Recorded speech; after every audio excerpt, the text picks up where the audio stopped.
네, 저번 시간에 이어서 저희가 하나님의 해결책을 이제 받아들여야 된다라는 말씀에 대해서 이제 알고자 합니다. 첫 번째는 우리가 구원을 받을 때 내 상태를 알아야 되고요. 그 다음에 하나님께서 그 죄에 대한 해결책을 준비해 주신 것을 알아야 되고, 또한 그 준비해 주신 그 해결책을 내가 스스로 마음으로 진정으로 받아들여야 된다는 그것을 좀 알고자 하는 것입니다. 세 번째인 하나님의 해결책을 받아들여야 된다는 데서 먼저 성령님께서는 우리를 구원받아야 될 사람을 그리스도께로 이끄셨고, 그 이끌어준 사람이 내 상태를 알고 내가 죄인이었구나 하는 것을 깨닫고 그 죄에 대해서 이제 회개를 하게 되는 것인데, 그것이 첫 번째는 알게 되는 것, 지적인 면이었고, 두 번째는 감정적인 면, 이게 내 죄를 깨닫고 내가 내 죄 때문에 주님을 십자가에서 그렇게 고통받게 했구나 했다는 사실을 깨달으면 이제 슬퍼지게 되는 것이죠. 그리고 그 다음에는 그 슬픔만 하고 있으면 되는 게 아니라 이제 내가 돌이켜야 된다라고 생각을 하게 되는 것이죠. 그게 의지에 관한 건데, 돌아서다라는 뜻으로서 회개한다는 것입니다. 또 탕자의 비유에서 자기의 길로 갔던 그 탕자가, 악한 길로 갔던 탕자가 자기가 그 처한 비참한 상황을 깨닫고 돼지 우리에서 내가 일어나서 아버지께로 돌아가겠다라고 마음을 잡고 돌아가는 것, 실제로 그 가던 길에서 완전히 180도 돌아서 이제 행동으로 보여주는 것, 이것이 자기의 의지라는 것입니다. 회개의 이제 세 단계입니다. 첫 번째는 하나님께 죄를 고백하는 것이었고요. 저번 시간에 한 것이 이제 하나님께 죄를 고백하는 것이었습니다. 두 번째는 오늘 배우실 시간인데요. 죄의 단절입니다. 이제 돌아오겠다 마음 먹었는데 길을 가고 있습니다. 그런데 자꾸 옛날 지었던 죄가 생각나서 잠깐만요 하고 고개를 돌이켜서 다시 돌아가면 그게 진정한 회개가 되지 않는 것이라는 겁니다. 이사야서 55장 7절 보시겠습니다. 이사야서 55장 7절 말씀입니다. 이사야서 55장 7절입니다. 같이 읽으시겠습니다. 시작. 사악한 자는 자기 길을 버리고 불의한 자는 자기 생각을 버리고 주께로 돌아오라. 그리하면 그분께서 그에게 긍휼을 베푸시리라. 우리 하나님께로 돌아오라. 그분께서 풍성하게 용서하시리라. 탕자의 비유에서도 그 잃어버렸던 탕자가 돌아왔을 때 아버지는 어떻게 해주셨을까요? 말없이 너는 내 말을 어겼으니까 들어오지 마라고 하지 않으셨고, 껴안고 그의 손에 반지를 끼워주시고 그의 헐벗은 발에다가 신발을 씻겨주셨습니다. 좋은 옷을 입히셨고 잔치를 베푸셨죠. 이렇게 해주시는 우리 하나님이십니다. 돌이키기만 하면 된다는 것이죠. 그런데 내 생각, 불의했던 내 생각 버리고, 그리고 하나님께로 돌아가는 것입니다. 그렇게 하면 하나님께서는 우리를 긍휼하게 바라보주시고 긍휼하게 여겨주시고 우리에게 베풀어 주십니다. 잠언 28장 13절 말씀도 보시겠습니다. 잠언 28장 13절 말씀입니다.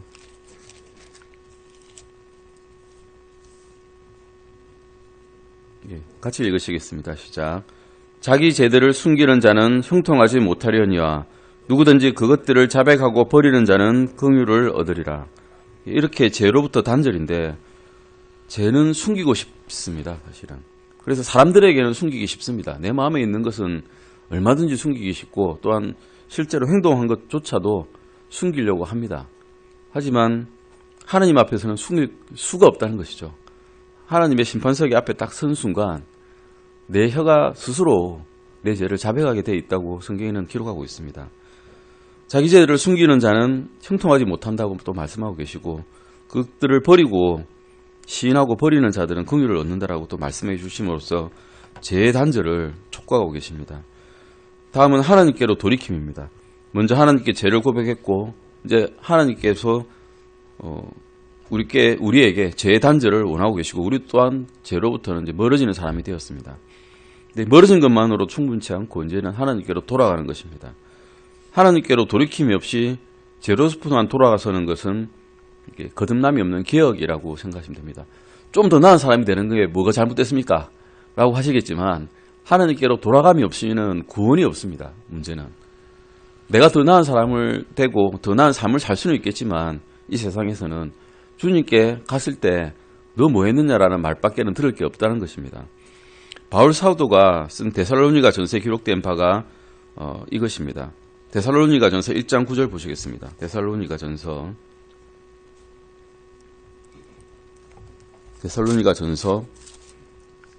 1장 9절입니다.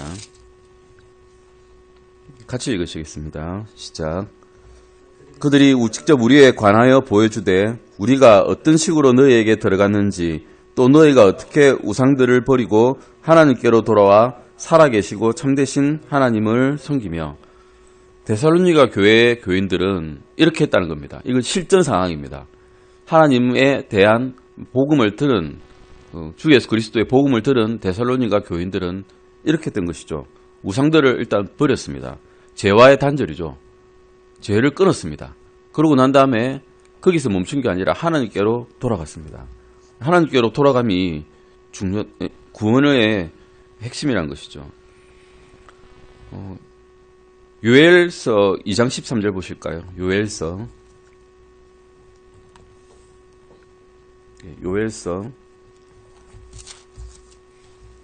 2장 13절입니다. 요엘서 2장 13절 말씀입니다. 같이 읽으시겠습니다. 시작. 너희 옷을 찢지 말고 너희 마음을 찢으며 주 너희 하나님께로 돌아올지어다. 그분은 은혜로우시며 긍휼이 많으시며 분노하기를 더디하시며 큰 친절을 베푸사 재앙에서 뜻을 돌이키시나니. 재앙에서 뜻을 돌이킨다는 영어가 repentance him of the evil 해가지고 재앙에서 뜻을 돌이킨다라는 뜻으로 repent라는 말이 나오죠. 이 회개가 이런 것입니다. 뜻을 내가 돌이켜서 내가 옛날에 씌었던 잘못에서 돌이켜서 다시 하나님께로 돌아간다. 이것이 돌이킴이 있는 것이 회개라는 것입니다. 상한 영에 대해서는 주님께서는 굉장히 긍휼히 여겨주신다는 것입니다. 밑에 보시면 회개란 우리 안에 어떤 타에 공기 바람 넣듯이 쭉쭉쭉 넣어가지고 부풀리면 되는 것이 아니라 상한 영과 죄에 대한 경건한 슬픔으로써 주를 찾는 모든 자들에게 주어지는 것이라는 것입니다. 시편 34편 18절 보시겠습니다. 시편 34편 18절 말씀입니다. 시편 34편 18절 말씀입니다. 우리 은혜가 되는 말씀입니다. 같이 읽으시겠습니다. 시작. 주께서는 상한 마음을 가진 자들에게 가까이 계시며 통회하는 영을 가진 자들을 구원하시는도다. 내가 죄에 대해서 또 주님을 찔러서 직접 고통을 당하게 한 그 죄에 대해서 상한 마음을 가지고 있고, 이런 상하게 한 이 내 행동을, 내 안의 마음을 통회하는 그런 영을 가진 자들을 긍휼히 여겨주시고 구원해 주신다는 것입니다. 회개란 이런 것이라는 겁니다. 사도행전 11장 18절 말씀 잠깐 보시겠습니다. 고넬료의 경우였습니다. 사도행전 11장 18절입니다. 고넬료는 의로운 사람이었고 많은 사람들에게 긍휼을 베풀고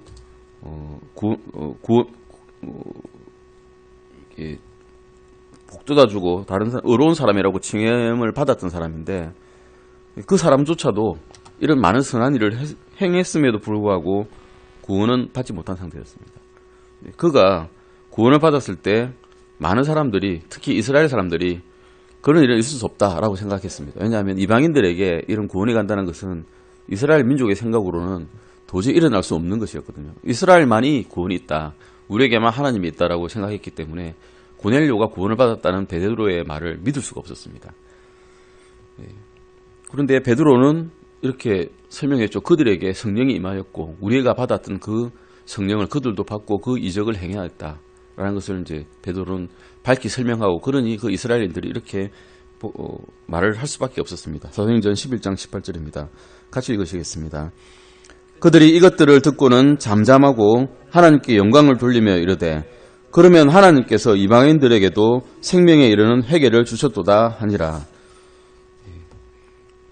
이것이 회개란 것입니다. 누구에게나, 모든 사람에게 주는 회개고, 상한 영과 통회하는 영을 가진 이에게는 누구에게나 주는 회개라는 것입니다. 디모데후서 2장 25절 말씀도 보시겠습니다. 디모데후서 디모데후서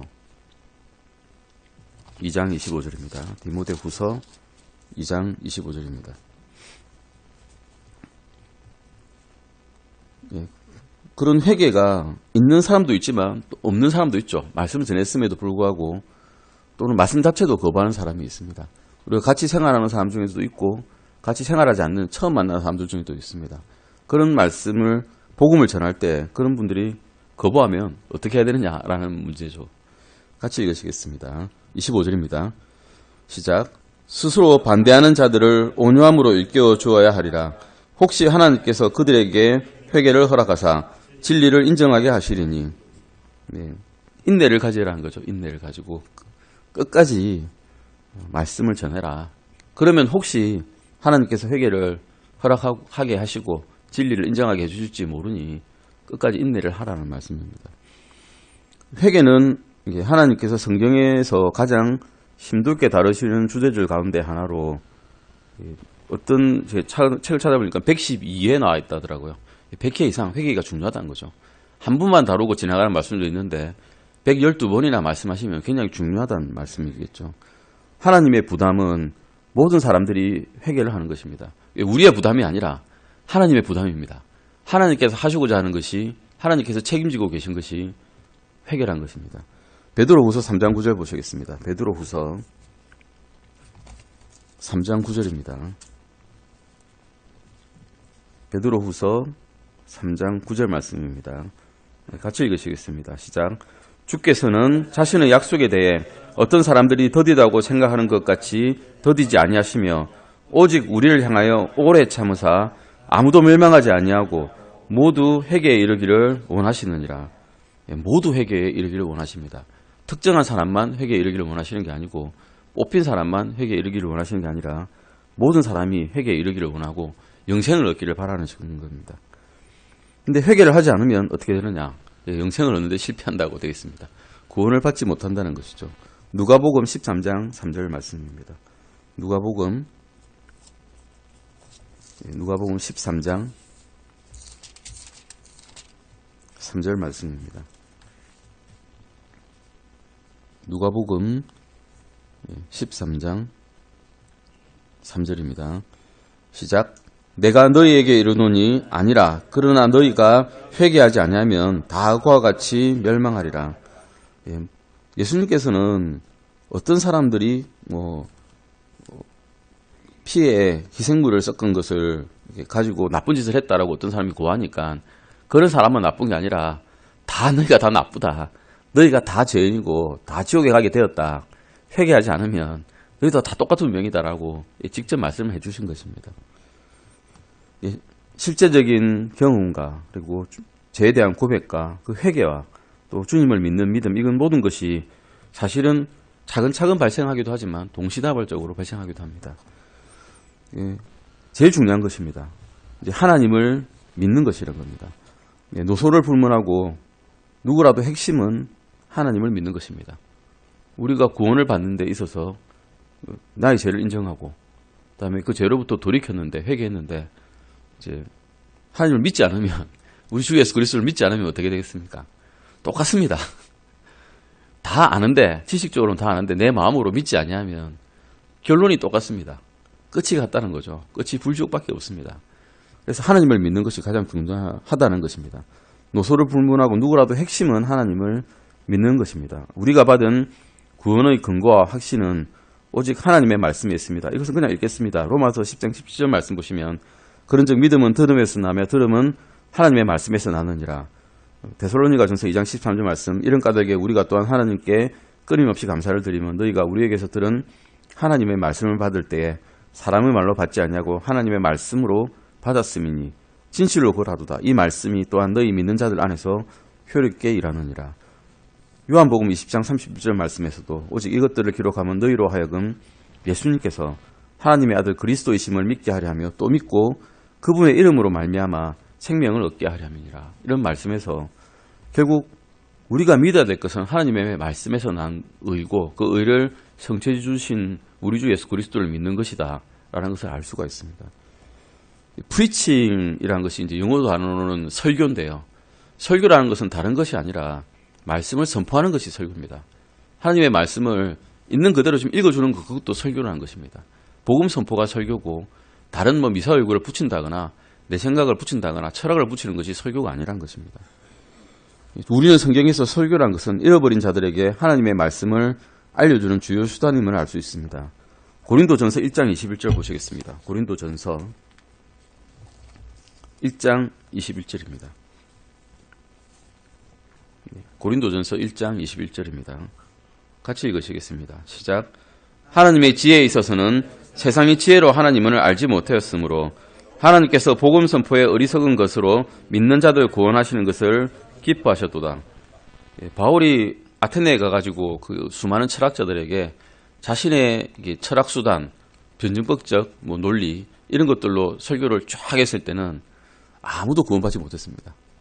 단지 하나님께서 말씀하신 그 복음으로서만 구원을 받게 할 수가 있었습니다. 우리의 지식으로는 안 되는 것이고 주님의 말씀은 성경으로, 성경 말씀으로만 된다는 것이죠. 구원의 근거가 또한 또 절대 감정에 두어서는 안 됩니다. 하나님의 말씀에 두어야 됩니다. 어떤 사람들은 구원을 받았을 때 울고요. 어떤 사람들은 구원 받았을 때 소리칩니다. 어떤 분들은 우리 흔히 말하는 이방 언어, 방언이라 그러죠. 다다다다 해야 구원 받는다라고 하지만 실제로 그런 것에 감정에 두면 안 됩니다. 구원은. 어떤 사람들은 또 조용하게 자신의 뜻을 하나님께 굴복합니다. 이렇든 저렇든 하나님의 뜻대로 주님을 믿기만 하면 누구나 구원을 받습니다.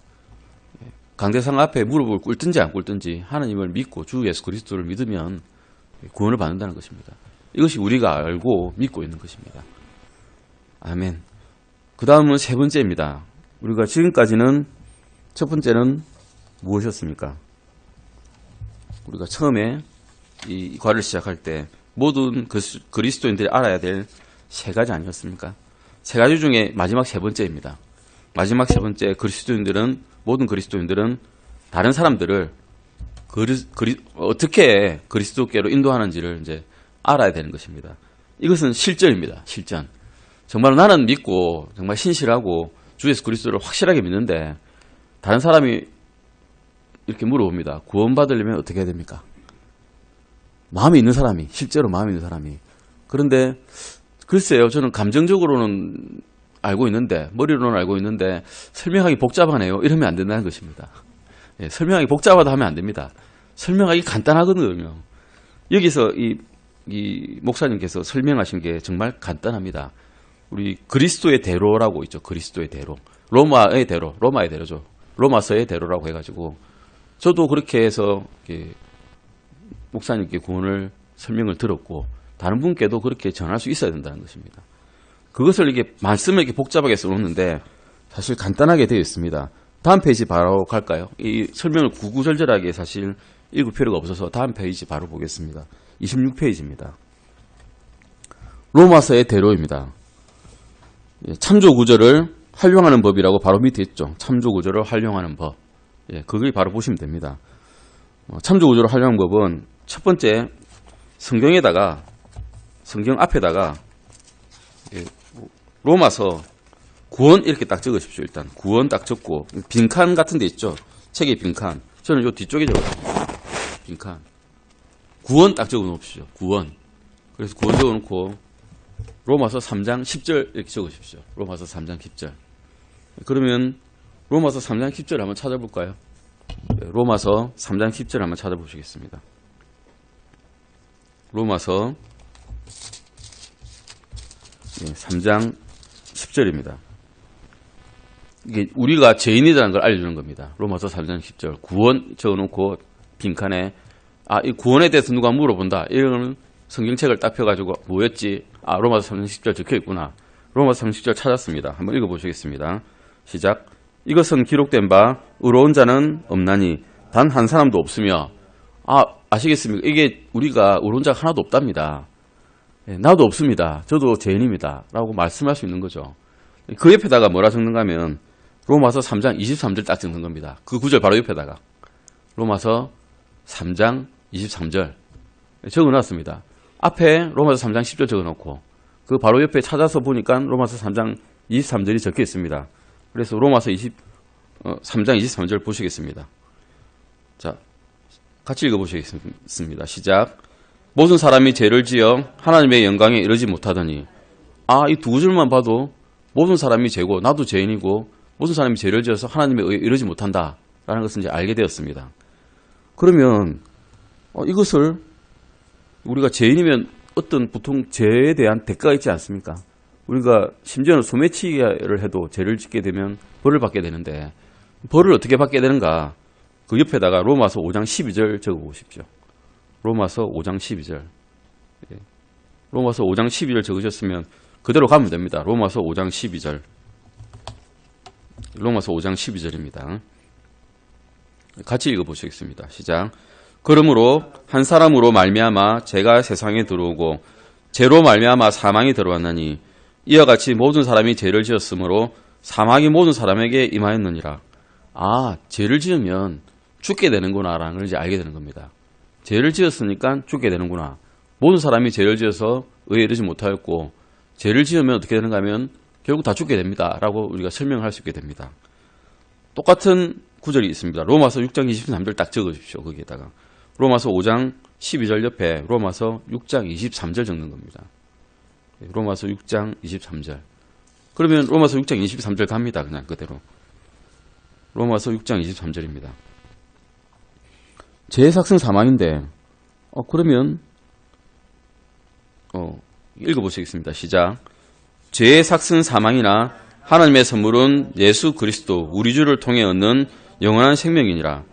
죄의 삭이 사망이라는 건 앞에도 나왔고 또 두 번째 읽어보니까 나오는데 해결책이 살짝 비춰집니다. 해결을 하려면 우주 예수 그리스도라는 이름이 언급이 이제 됩니다. 그걸 통해서 얻는 영원한 생명이 있다는 걸 언급이 되거든요. 그러면 여기다가 로마서 5장 8절 적으십시오. 로마서 5장 8절. 로마서 5장 8절입니다. 로마서 5장 8절입니다. 그 죄의 대가를 내가 치를 그 죄의 대가를 치러주신 분이 누군지를 로마서 5장 8절에서 우리가 알게 됩니다. 같이 읽으시겠습니다. 시작. 우리가 아직 죄인이었을 때에 그리스도께서 우리를 위해 죽으심으로 하나님께서 우리를 향한 자신의 사랑을 당당히 제시하시느니라. 내가 죄인이었고 죄의 대가가 사망이었는데 내 죄 때문에 죄의 대가를 대신 치러주신 분이 계시구나. 성경에 믿지 않더라도 일단 성경에 이렇게 기록되어 있구나라고 알게 됩니다. 그분이 우리 주 예수 그리스도라는 것을 이제 알게 된 거죠. 이렇게 되면 이 옆에다가 로마서 10장 9절에서 13절이라고 적어 놓습니다. 로마서 5장 8절에다가 옆에다가 로마서 10장 9절에서 13절 이렇게 적어 놓습니다. 로마서 10장 9절에서 13절. 그러면 이거는 좀 특수한 사람만 구원을 받는 건가라는 생각이 들 수 있습니다. 예수 그리스도께서 죄의 대가를 치러주셨다는데 죄의 대가를 치러준 사람들은 좀 착한 사람들만 있는 게 아닐까? 아니면 뭔가 좀 봉사를 많이 한 사람들만 구원을 받는 게 아닐까라는 생각이 들 수 있거든요. 그래서 로마서 10장 9절에서 13절을 한번 읽어보자고 하시면 됩니다. 자, 같이 읽으시겠습니다. 시작. 내가 만일 내 입으로 주 예수님을 시인하고 하나님께서 그분을 죽은 자들로부터 살리신 것을 내 마음속으로 믿으면 구원을 받으리니 사람이 마음으로 믿어 의에 이르고 입으로 시인하여 구원에 이르느니라. 또 성경 기록이 이르기를 누구든지 그분을 믿는 자는 부끄러움을 당하지 아니하리라 하나니 이는 유대인과 그리스인 사이에 차별이 없기 때문이라. 모든 사람 위에 계신 같은 주께서 자신을 부르는 모든 사람에게 부여하시니 누구든지 주의 이름을 부르는 자는 구원을 받으리라. 아멘. 주 예수 그리스도의 보혈을 믿고 그분께 긍휼을 구하고 그분의 이름을 부르기만 하면 누구든지 구원을 받을 수 있습니다라고 이제는 모르는 사람이 물어보면 맨 뒤에 이게 적어놓은 로마서 3장 10절 하나 때문에 성경 몰라도 책만 하나 있으면 설명을 쉽게 해드릴 수 있습니다. 그분이 이해할 수 있게끔. 이것이 로마서의 대로라는 것입니다. 이것이 쭉 이 26페이지에 적어놓은 답니다. 사실은 이게 다죠. 당신이 죄인이고 나도 죄인이고 죄의 대가가 무엇이고 그 죄의 대가를 치러주신 분이 예수 그리스도시고 예수 그리스도, 우리 주 예수 그리스도 이름을 부르기만 하면 구원을 받게 된다. 아주 간단합니다. 구원은 이렇게 원래 간단한 겁니다. 이것을 복잡하게 철학적으로 변증법적으로 아니면 뭐 창세기부터 끝까지 다 읽어야 구원을 받습니다. 이렇게 할 필요가 없고 로마서 하나만 갖고도 구원에 이르게 하는 말씀을, 성경 말씀을 아주 단순 명료하게 설명해 줄 수가 있습니다. 밑에 잠깐 보시면 쭉 이것이 참조 구조를 활용한 법이 설명이고요. 잃어버린 죄인들에게 이러한 사실을 보여줄 수 있는 말씀은 수백 구절이 넘지만 핵심만 정확하게 보여주고 이해시킨 데는 방금 이 보신 5 내지 6구절만 보시면 끝나는 것입니다. 실제로 처음에 구원을 받으려고 하는 사람들에게 아주 많은 구절을 보여주면 이제 헷갈리기 시작합니다. 이 말씀도 있고 이 말씀은 좀 아니지 않습니까? 이건 엄청난 말씀인 것 같은데 요한계시록부터 시작해서 막 이러면 이해가 안 되는데요. 뭐 이렇게 되거든요. 그렇게 할 필요가 없던 것입니다. 늘 기억할 것은 단순하면 단순할수록 이해시키거나 구원받게 하기가 더 쉽다는 겁니다. 우리가 많은 구절을 알아서 구원받은 거 아니지 않습니까? 처음 전하시는 말씀이 단순하게 우리가 죄인이고 또 나도 죄인이고 너도 죄인이고 이거 죄를 지으면 죽게 되고 죽게 되면 지옥에 끌려가게 되고 지옥에 끌려가면 엄청난 고통을 당할 것이고 거기 지옥에 가기 싫으면 주님께서 당신의 죄의 대가를 치렀다는 것을 알려주시고 주 예수 그리스도께서 모든 사람에게 주 예수 그리스도 이름을 부르기만 하면 구원받게 됩니다. 라고 성경 기록에 적혀 있습니다. 내가 한 말이 아니라 라고만 가르쳐 주셔도 기본적인 것은 다 가르쳐 주신 겁니다. 정말 도움이 되는 몇 구절을 한 번 더 보겠습니다. 고린도후서 5장 21절입니다. 고린도후서 5장 21절입니다. 네, 고린도후서 5장 21절입니다. 이제 참조로 뒤에 조금 적어 놓으셔도 되고 그냥 외우고 계셔도 되고요. 같이 읽으시겠습니다. 시작. 하나님께서 죄를 알지 못한 그분을 우리를 위하여 죄가 되게 하신 것은 우리가 그분 안에서 하나님의 의가 되게 하려 하심이라. 에베소서 2장 8절 9절도 보시겠습니다. 에베소서 우리가 구원받고 난 다음에 말씀 전하기 사실 친척, 가족, 아버지, 어머니에게도 전하기 쉽지 않을 때가 있습니다. 그럴 때 성경만 하나 들려주시고 아버지 이것만 좀 읽어보세요 라고 말씀 전할 수 있습니다. 에베소서 2장 8절에서 9절입니다. 같이 읽으시겠습니다. 시작. 너희가 믿음을 통해 은혜로 구원을 받았나니 그것은 너희 자신에게서 난 것이 아니요 하나님의 선물이니라. 행위에서 난 것이 아니니 이것은 아무도 자랑하지 못하게 하려 함이라. 행위에서 난 것이 아니란 겁니다. 내가 많은 사람들에게 구제를 했다고 해서 받는 것도 아니고 내 마음이 정결하다고 해서 구원을 받는 것도 아니란 것이죠. 그러면 복음이 뭐냐라고 정확하게 이게 딱 찔러 물으면 고린도전서 15장 1절에서 4절 보시면 됩니다. 고린도전서 많은 분들이 복음이라고 하면 뭔가 좀 더 복잡할 것 같거든요. 복잡하지 않다는 겁니다. 고린도전서 15장 1절에서 4절입니다. 바울이 전한 복음의 핵심은 딱 이것밖에 없습니다. 같이 읽으시겠습니다. 시작. 또한 형제들아 내가 너희에게 선포한 복음을 너희에게 밝히 알리노니 너희 역시 그 복음을 받았으며 또 그 가운데에 서 있느니라. 너희가 만일 내가 너희에게 선포한 것을 기억하고 헛되이 믿지 아니하였으면 또한 그 복음으로 구원을 받았느니라. 내가 또한 받은 것을 무엇보다 먼저 너희에게 전하였느니 그것은 곧 성경 기록대로 그리스도께서 우리의 죄들로 인하여 죽으시고 묻히셨다가 성경 기록대로 셋째 날에 다시 살아나시고 이게 복음입니다. 문제는 뭔가 하면 죽으셨는데 그냥 혼자서 뭐 아무 의미 없이 죽으신 게 아니라 우리의 죄들로 인해서 죽으셨다는 겁니다. 그리고 묻히셨다가 성경 기록대로 사흘째에 부활하셨고 지금 하느님의 우편에 계셔서 우리를 위해서 중보기도로 계속 해주시고 계시다는 것입니다. 요한복음 1장 12절도 읽어보시겠습니다. 요한복음 1장 12절입니다. 요한복음 1장 12절. 요한복음 1장 12절입니다. 같이 읽으시겠습니다. 시작. 그분을 받아들인 자들, 곧 그분의 이름을 믿는 자들에게는 다 하나님의 아들이 되는 권능을 그분께서 주셨으니, 그분의 이름을 믿는 자들에게는 다 예. 많이 지식이 가진 자만, 뭐 성경 기록을 창세기부터 요한계시록까지 달달 외우는 자만, 아니면 한 번이라도 다 완독한 자만, 이런 게 아니라 하나님의 이름을 믿는 자들에게는 모두 다에게 하나님의 아들들이 되는 권능을 주셨다라고 복음은 아주 간단 명료하게 그리고 확실하게 정의하고 있습니다. 이걸 우리가 따로 자의해석할 필요가 없는 겁니다. 이제는 그냥 믿기만 하면, 하나님의 아들을 예수 그리스도를 믿기만 하면 구원을 받는다라는 것을 확실하게 적어놓았거든요. 이런 것들을 성경 여백에 가다가 말씀 전할 때 구원 이렇게 딱 적어놓고, 아까 말씀드린 대로 로마서 3장 10절 적어놓고, 아까 적은 대로 작작작작 가도 되고, 이런 것들을 조금 적어놨다가 이것도 한번 보십시오, 이것도 한번 보십시오 라고 말해줄 수 있는 겁니다.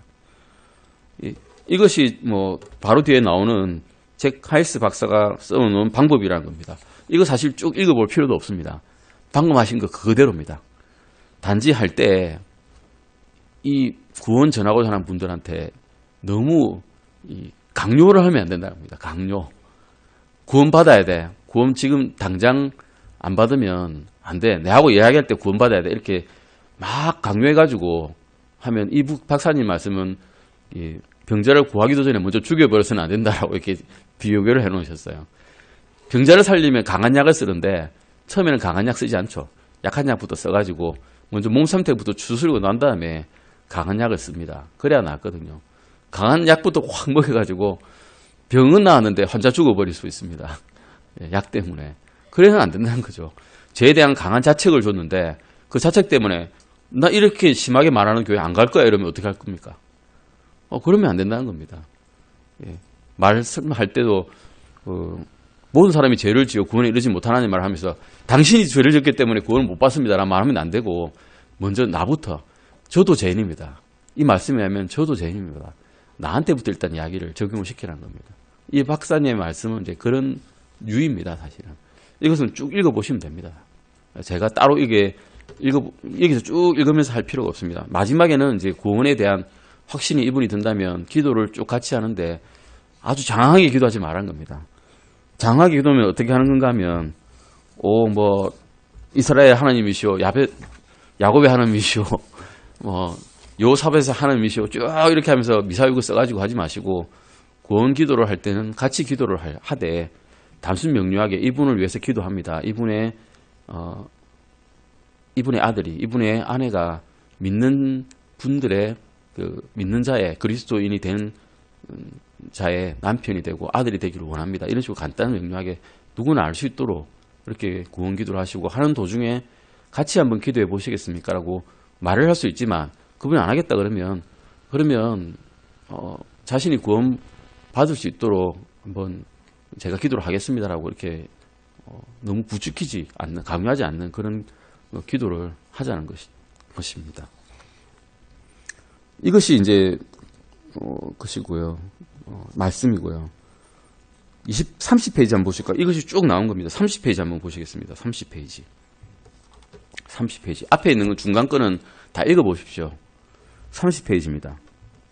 30페이지 보시면 예수 그리스도를 영접한 사람에는 최소한 다음 세 가지는 가르쳐줘야 됩니다. 먼저 구원에 대한 말씀을 전하고, 그분이 구원을 받았다라고 말씀하시면 최소한 세 가지는 말을 해줘야 한다는 겁니다. 이것도 말 안 해주고 구원 받았네 하고 싹 고개 돌려버리고 가버리지 마시고, 이것은 해야 된다는 것인데, 첫 번째는 그들이 거듭났다는 것과 그리스도 안에서 피조물이 되었다는 것을 보여주셔야 된다는 것입니다. 이거 제가 읽겠습니다. 요한복음 1장 12절 13절인데, 그분을 받아들인 자들 곧 그분의 이름을 믿는 자들에게는 다 하나님의 아들이 되는 권능을 그분께서 주셨으니 이들은 혈통으로나 육신의 뜻으로나 사람의 뜻으로 나지 아니하고 오직 하나님에게서 태어난 자들이니라. 이런 말씀으로써 그리스도 안에서 새로운 피조물이 되었다라는 것을 가르쳐 주시고, 고린도후서 5장 17절 보시면 그런즉 누구든지 그리스도 안에 있으면 그는 새로운 창조물이라. 옛것들은 지나갔으니 보라 모든 것이 새롭게 되었도다 라는 말씀으로써 위로를 해주시고요. 둘째는 그리스도께서 다시 오셔서 하늘나라로 데려가실 때까지 성령에 의해서 인쳐졌음을 보여주셔야 됩니다. 내가 구원받았는데 중간에 구원 잃어버리면 어떡하죠? 걱정하는 사람이 있거든요. 내 행실이 특히 바르지 못할 때는 걱정이 됩니다. 믿음이 약할 때는 더욱더 걱정이 되고 흔들리고 내가 그리스도의 믿음 안에 떨어져 나간 게 아닐까라고 고민하게 되거든요. 그래서 에베소서 1장 12절 13절 말씀 보시면 이것은 먼저 그리스도를 신뢰한 우리가 그분의 영광을 찬양하게 하려 함이라. 너희도 진리의 말씀 곧 너희의 구원의 복음을 들은 뒤에 그분을 신뢰하였고 너희가 믿은 뒤에 또한 그분 안에서 약속의 거룩하신 하나님의 거룩한 영으로 봉인되었느니라 라고 말씀해서 성령으로서 우리가 인쳐졌다는 것을 가르쳐 주셔야 됩니다. 세 번째는 현재 영생을 소유하고 있다는 것을 새신자에게는 반드시 가르쳐 주셔야 됩니다. 현재 상황이란 거죠. 지금 믿었으면 바로 지금 하나님의 우편에 앉아 있는 것과 다름없다는 겁니다. 이것만 하나 읽어볼까요? 요한 1서 5장 11절에서 13절입니다. 요한 1서 5장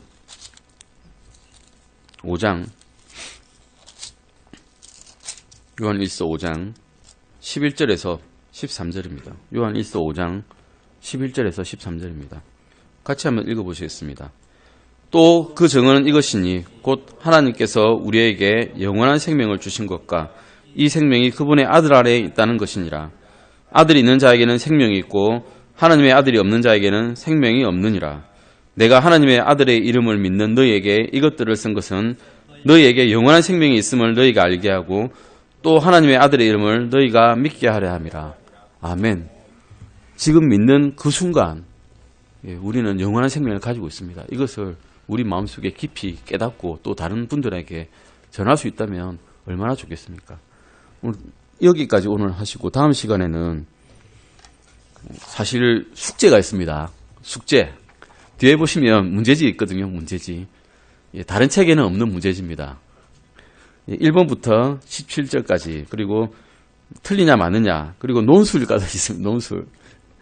논술은 제가 할 수가 없기 때문에 맞느냐 틀리느냐 하고 우리 그 중간에 들어가는 블랭크 넣는 거 단답시 한번 해보십시오. 저도 사실 답이 맞는지 틀린지 모르지만 같이 맞춰보는 시간 되면 좋겠습니다. 만약 기회가 되면 손 들어서 많이 맞춘 분들한테는 제가 간단한 선물을 한 준비하겠습니다. 다음 시간에는 아주 간단한 조그마한 선물 준비할 테니까 공부하실 수 있도록 조그마한 메모리 같은 거 준비할 테니까 한번 성경을 맞춰보시기 바랍니다. 다음 시간에도 남은 시간 공부하시고 그 다음에는 우리가 구원을 받았을 때 무슨 일이 일어난지를 한번 같이 보시겠습니다. 기도하시고 마치시겠습니다. 하나님 아버지 감사드립니다. 저희가 구원에 대한 확신을 가지고 있고 또 주 예수 그리스도께서 우리의 죄들로 인해서 상함을 받고 또 우리의 죄들을 인해서 고통을 받으셨습니다. 그러나 그것으로 인해서 우리가 의롭게 되었고 우리의 상한 영으로 주님께 간구하오니 우리가 또 말씀 듣고 다른 분들에게 이 말씀 잘 전할 수 있는 능력 주시옵소서. 이 이후 시간에도 주님께서 함께 하셔서 저희가 주님의 말씀에 순종하고 따라 살 수 있도록 도와주시옵소서. 감사드리며 주 예수 그리스도 이름으로 기도드렸습니다. 아멘.